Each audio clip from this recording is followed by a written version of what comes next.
Power Hour with John Lee.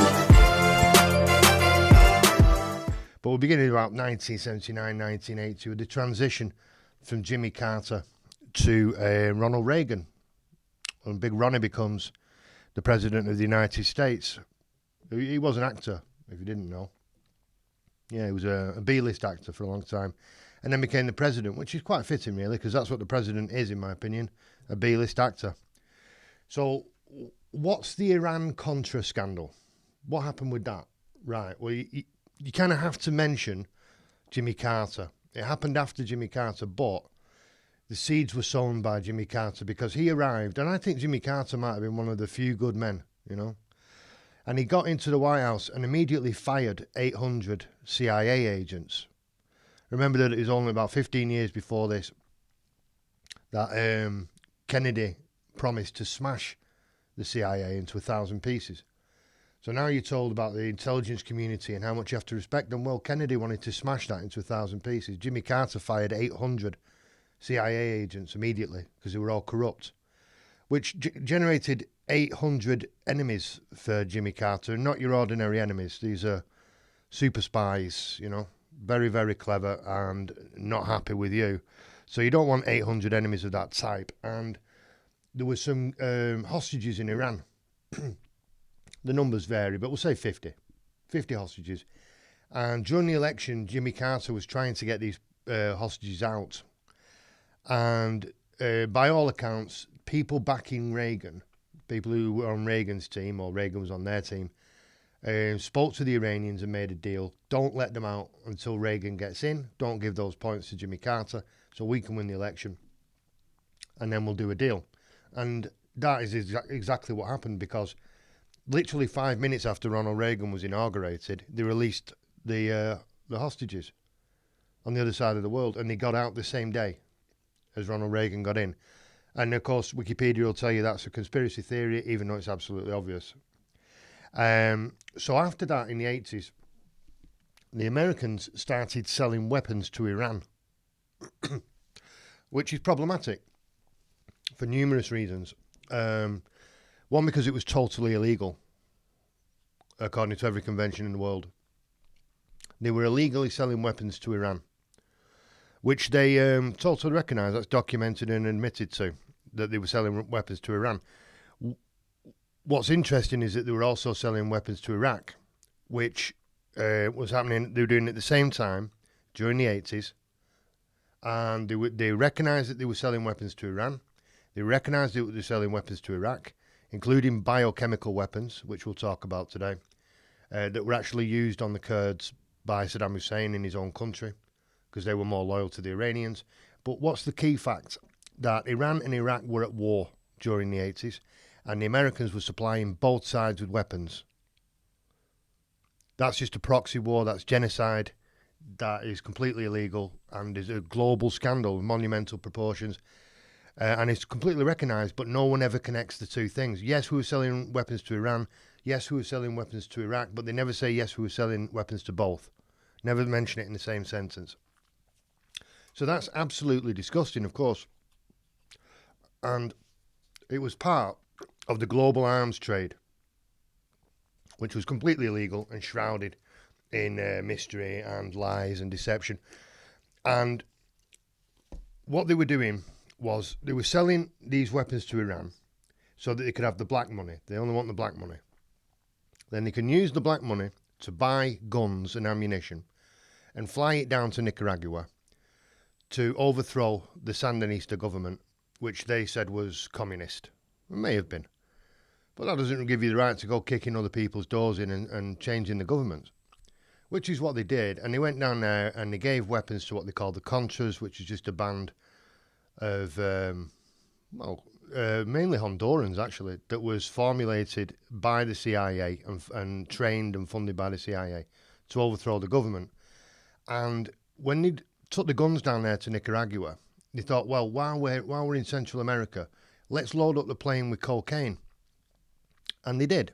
And they loaded up the plane with cocaine, and they brought hundreds and hundreds of tons of cocaine back to America. This is the CIA. This is documented, proven fact. for sale on the streets of the United States to generate more money to buy more guns to take them back to Nicaragua. And this was such a problematic process, and it had the potential for so much damage that they actually wanted to enact a procedure called Rex 84, which was basically it was a FEMA initiative, the Federal Emergency Management Authority, and they're supposed to deal with natural disasters. But they have camps, they have FEMA camps where if there's a flood, they can put everyone in the camp. And what they wanted to do was to suspend the Constitution and implement martial law. So no democracy, no Constitution, no human rights, no legal rights, nothing. FEMA takes control of the country. And this was the most serious part for Americans. And it was when they actually televised the hearings, there was one guy, one senator, asking questions about this. What do you mean suspend the Constitution and take control of the country? What's that? And the chairman stopped him from asking the questions. He said, "Well, we'll have a private chat about this behind closed doors." No, you won't. You'll fucking you'll have a public chat on television where we can see you. So yeah, every time they got any close to anything absolutely, blockbuster level, scandalous, they just went in the back room. I don't know if they talked about it or not, but they certainly didn't talk about it on television. So that's basically the Iran-Contra scandal, which is a lot to look into there. If you can find information on it, be happy, because it is buried. And you say, right, okay, so they're flying all this cocaine in, and then what? What, did they just, drive around in cars trying to sell it? No. They had a special airport called Mena, Arkansas, Mena, Mena. And the CIA were flying the cocaine into Mena. And they had various other drop points around Mena, but it's arse end of nowhere, rural Arkansas. And that was perfect. You could fly straight in from Central America into Arkansas. It's dirty little airport that in the middle of nowhere, as I say. And this was put in place by Reagan and George Bush Sr. and all that, so that they would have an airport where they could bring all the cocaine in. And this was a full CIA operation. And it was started by Ronald Reagan and George Bush Sr. and people like that, people around them. But it was actually taking place in Arkansas. Now, who was the governor of Arkansas at that time? Bill Clinton. So this happened under the watchful eye of Bill Clinton. He knew all about it, right? And he's a Democrat and the other guys are Republicans. That's what I mean. It means nothing, that. It means nothing. It's like having a football team on a Sunday. You don't care whether you're red or blue. You just want to play the game. And that's the same thing with party politics, especially in the United States. So is there money in it? Yeah. Power? Yeah. All right. Let's do it. Let's go. So how did they do it? Well, they needed some help, and they got the help of a guy called Barry Seal, S-E-A-L. And who was Barry Seal? Well, Barry Seal was a drug smuggler of monumental proportions. He had his own fleet of planes. His favourite plane that he used for smuggling he called it the Fat Lady. And they were all modified illegally and used for drug smuggling. One of them was actually shot down going into Nicaragua, and the guy was on television and all that. He was caught doing it, and of course everyone threw him to the wolves. It's just this guy on his own with a plane doing whatever he's doing with cocaine and guns.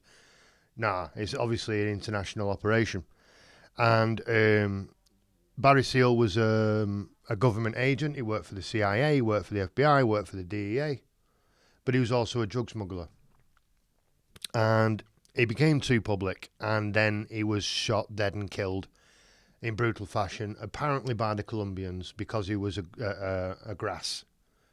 He was working with the CIA and the DEA, and that's why the Colombians massacred him. I don't know if that's true or not. I think it's more likely that he was put out of the circle by the powers that be in America, and they just said, right, butcher him up and say it was the Colombians. But that's pure opinion on my part. But He was brutally murdered, Barry Seal. And Bill Clinton, as I say, was in charge of the whole state of Arkansas. He totally dominated it.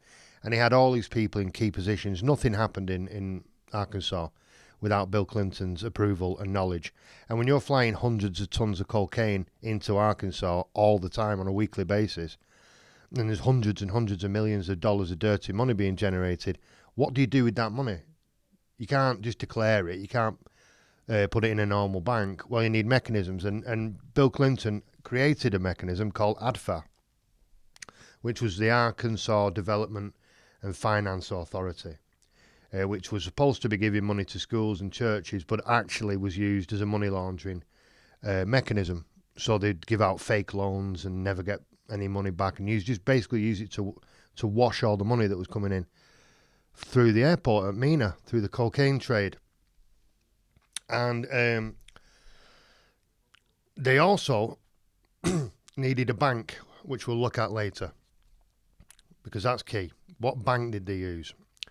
Anyway, they're doing these drops, they're bringing in all this cocaine, and just so we know what page we're on, there was a very famous story in the 80s in America that was known as the Boys on the Tracks, and it was two young lads, 16 and 17, who were found dead on the railway tracks, side by side in identical positions.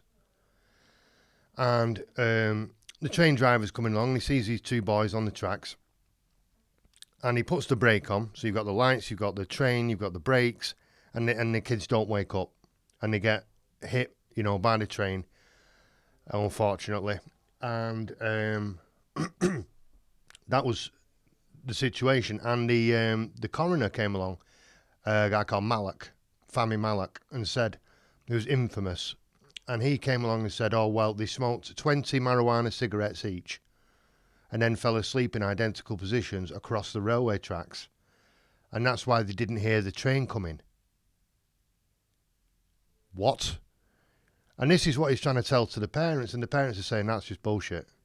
So they managed to get a second autopsy. Turns out one of them had been shot, the other one had been stabbed and smashed in the face with a rifle before they went on the tracks. They were dead before they were on the tracks. That's why they didn't move when the train came. Not because they'd been smoking fucking marijuana. And this guy, Fahmy Malak, one of his best ones, there was a guy who he said had died of an ulcer. Right. And then it turned out his head was missing. And he said, well, the dog ate his head. His dog ate the guy's head. Unfortunately for Fahmy Malak, the head was found a few days later in a bin. So he's just completely lying about it. And this is the guy who's told us that these kids died because they fell asleep after smoking marijuana. What had really happened was they'd seen the drop.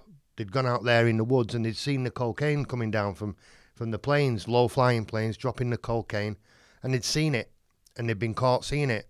They'd seen too much. And it wasn't just them. There was like at least six people around them that were telling people, I know too much about this, they're going to get me. And then they got shotgun blasted. One got shot about 30 times and they threw him on a dump, burnt his body. One got shotgun blasted in the face.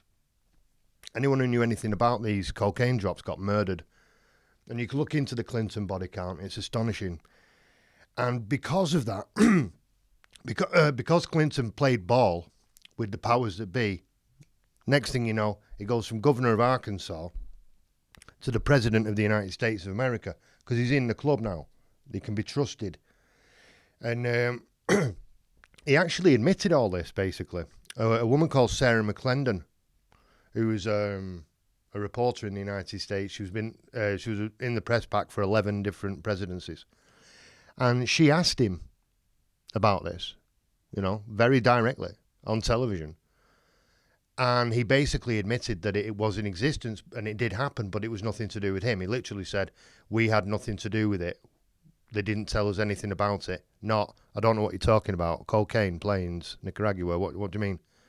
He admitted that it happened, but it just absolved himself of any responsibility.